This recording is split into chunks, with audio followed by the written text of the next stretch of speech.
నమస్కారం. నేను మీ రాజధర్. ఈరోజు భారతదేశం మొత్తమే కాదు ప్రపంచం అంతాన ఒక మగవాడు చనిపోయాడు. ఒక ఆడదాని వల్ల. ఇక్కడ విషయం ఏంటంటే ఇక్కడ విలువలు మంచి చెడ్డ లేదండి. మగవాళ్ళు కాముకులు. ఎన్నో వేల సంవత్సరాల నుంచి. ఇది నిజం, అబద్ధం కాదు. అయితే అందరు మగాళ్ళు కూడా ఇంట్లో ఉన్నట్లు బయట ఉండరు. ఆడవాళ్ళకి ఆత్మాభిమానం కాదండి. మగవాళ్ళకి కూడా ఆత్మాభిమానం ఉంటది. ఈ విషయం మనమే కాదండి. పాలకులకు కూడా తెలుసు. గానీ ఈరోజు ఈ సమాజం ఇలా కారణం ఉండడానికి ప్రధాన కారణం పాలకులండి. అంటే చాలా మంది అనుకుంటారు పాలకులేంటి? మనం మనం తిన్నంగా ఉంటే పాలకులు ఏం చేస్తారు? పాలకులు కరెక్ట్‌గా ఉంటే మనం తిన్నంగా ఉంటాం. దానికి చట్టాలు కరెక్ట్‌గా ఉండాలి. అయి కరెక్ట్‌గా లేకపోవడం వల్లే ఈరోజు కేరళ ఇష్యూ కూడా అవ్వింది.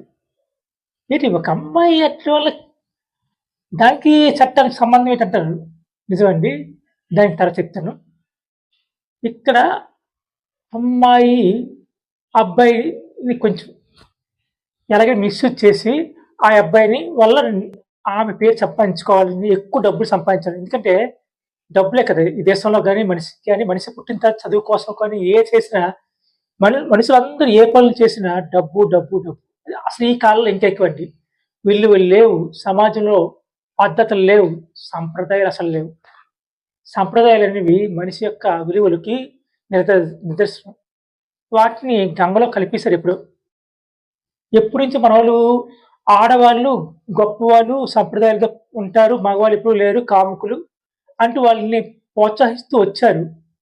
గానీ వాళ్ళకిచ్చింది ఫ్రీడమ్ ఏంటంటే, వాళ్ళు కూడా మా ఇంట్లో మనుషులే కదా! వాళ్ళు కూడా మాలా మనుషులే కదా!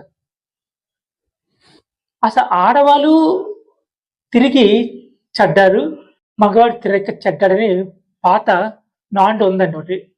కానీ అసలు ఎందుకొచ్చింది ఆ నానుడి అనేది ఎవరు గమనించరు. అది నిజమని ఈ కాలంలో మహిళలు నిరూపిస్తున్నారండి. ఎందుకంటే అభివృద్ధి పేరుతో మాకు కూడా ఫ్రీడమ్ ఉండాలి. మీకు ఫ్రీడమ్ ఇచ్చింది మీ ఆడవాళ్ళు కాదమ్మా!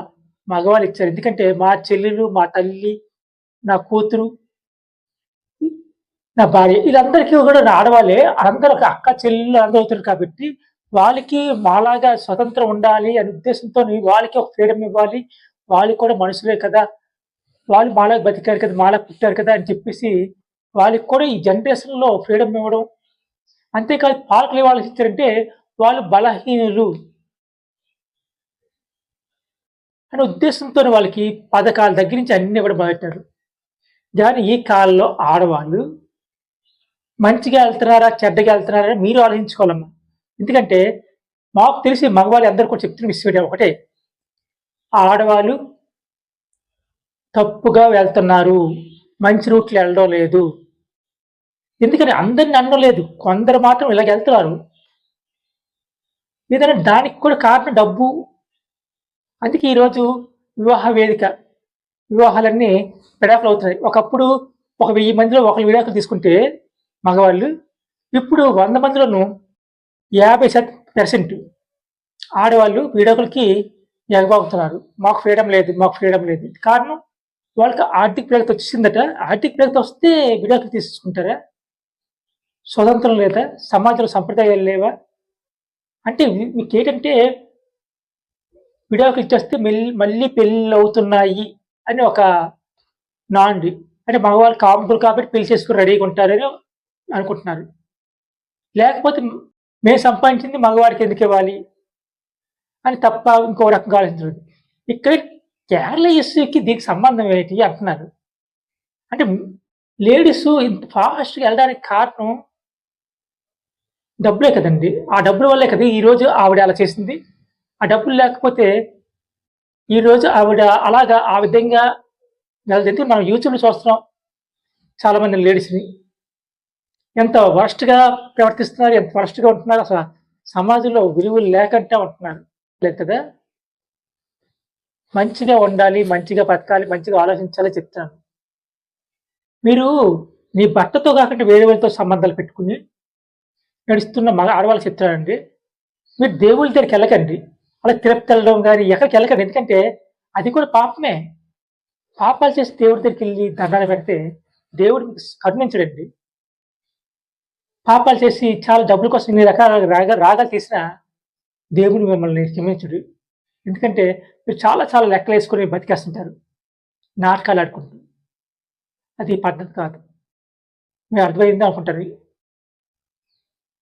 అయితే ఇక్కడ ఎందుకు చెప్తానంటే మీరు కేరళ అంటున్నారు. ఇక్కడ ఆంధ్రప్రదేశ్, తెలంగాణ, కర్ణాటకలో బస్సులు ఎక్కుతారు చూసారు లేడీసు. ఫ్రంట్ సైడ్ ఎక్కువారండి చాలామంది సిటీ బస్సులు. బ్యాక్ సైడ్ ఎక్కుతున్నారు. బ్యాక్ సైడ్ ఎక్కడం కంటే మగాళ్ళు తోసుకొని ఎక్కుతున్నారండి. మగవాళ్ళని అడ్డుకోలేకపోతున్నారు మగవాళ్ళు. ఎక్కిన తర్వాత అప్పటికి కండక్టర్లు వద్దు ఫ్రంట్ సైడ్ ఎక్కండి చెప్తున్నారు కండక్టర్లు. మాకు ఫ్రీడమ్ ఉంది. మేము కూడా ఎక్కుతాం బ్యాక్ సైడ్. బ్యాక్ సైడ్ ఎక్కడం కాదు ఇంతకుముందు ఫ్రంట్‌లో కూర్చునేవారు. వాళ్ళకి సీట్ కేటాయించిన సీట్‌లో. ఇప్పుడు అలా కాదు బ్యాక్ సైడ్ కూర్చుంటున్నారు. పోనీ బ్యాక్ సైడ్ జెంట్స్ కూర్చుంటారు కదా!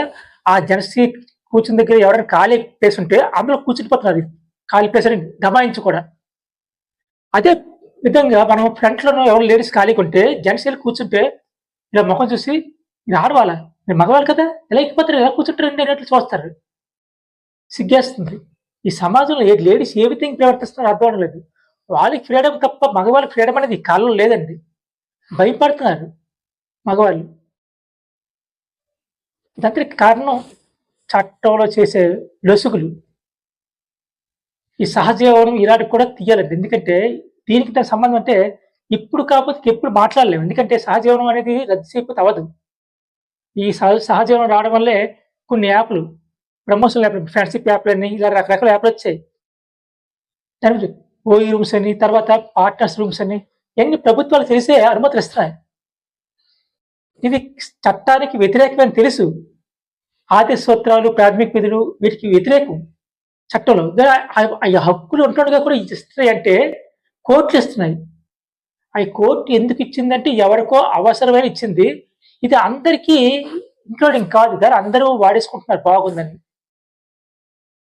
ఈ మాత్రం ఈ టాబ్లెట్ యేసుకుంటే కొన్ని జబ్బులకి నయ్యవద్దని చెప్తారు కదా! అందరూ వాడేసుకుంటున్నారు బాగుందని. దీనికి ఎవరు కూడా ఏమి చేయలేరు. అందువల్ల చేయవలసిందేంటంటే పార్లమెంట్‌లో కొత్తగా ఒక చట్టం చేయాలండి. అది రాజకీయ నాయకుల చేతిలో ఉంది. వాళ్ళు మాత్రం దీన్ని అమలు చేస్తే ఆ చట్టం కొంచెం నెమ్మదిస్తది. దానికి కొన్ని పద్ధతులు పెట్టండి. కొన్ని పాలిసీలు పెట్టండి. మేము సహజీవనం చేద్దాం అనుకుంటే వాళ్ళకి ఒక కార్డ్ ఇవ్వండి. మేము సహజీవనం చేస్తామని. పెళ్ళికి ముందు, పెళ్లి తర్వాత సెక్స్. ఇదేనా మానవుడు డెవలప్‌మెంట్ అయిన తర్వాత డెవలప్‌మెంట్ అవ్వడమా? ఇక అందుకే లేడీస్ గురించి అనడం లేదు. జెంట్స్, లేడీస్ 2 చేతులు కలిస్తే గాని జరగదు.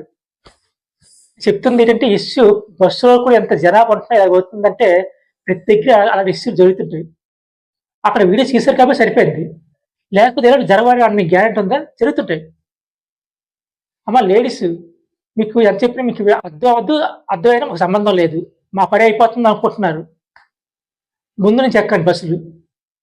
వాళ్ళు మీకోసం ప్రత్యేక బస్సులేసినా బాగుండు.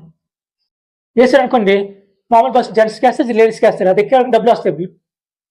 ప్రత్యేక లేడీస్‌కి చేస్తే బస్సులు ఆ బస్సు ఎక్కితే హ్యాపీ కదా! మాకు హ్యాపీయే, మీకు హ్యాపీయే. ఎందుకు జెంట్స్, లేడీస్ బస్సు ఎక్కడం? కేరళ ఇష్యూ ఒకటి కాదండి. మన భారతదేశమే కాదు. ప్రపంచమంతటా ఏదో దేశం చూసి ఇలాగా వాతలు పెట్టుకొని మన కల్చర్ కాదండి. మనుషులు పశువులైపోయారండి. సహజీవనం అనేది నా దృష్టిలో పశువులు చేసే పని. అంటే అందరి దృష్టిలో గొప్ప కావచ్చు.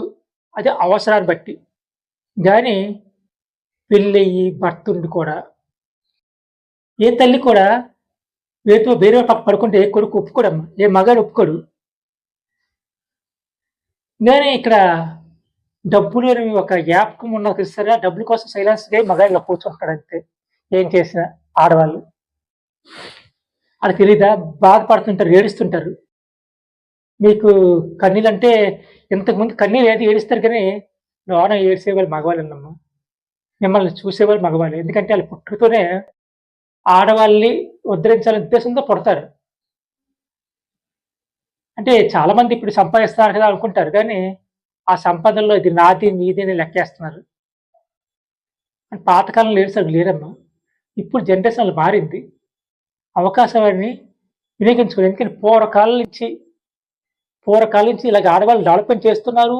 మధ్యలో నొక్కేస్తున్నారు. కారణం ఏంటంటే ఇలాగ డెవలప్‌మెంట్ అవ్వడం వల్లేమో అనిపిస్తుంది నాకు. ఎందుకంటే మీరు మంచిగా ఉంటే బాగుంటది. లేదంటే ఇదే విధంగా మీరెళ్తే ఇంకా 25 సంవత్సరాల తర్వాత భారతదేశంలో 80% మాత్రం అంగడి బొమ్మలే అయిపోతారండి.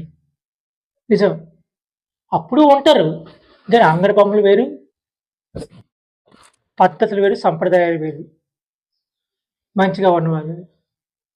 మళ్ళీ ఆడవాళ్ళని పాత రోజుల్లాగా అమ్మాయి పుట్టింది అనే విధంగా తెచ్చుకోకండి. ఎందుకంటే ప్రతి కుటుంబం కూడా ఆలోచించాలి. డబ్బులు ప్రధానం కాదు. బతకడానికి డబ్బులు గానీ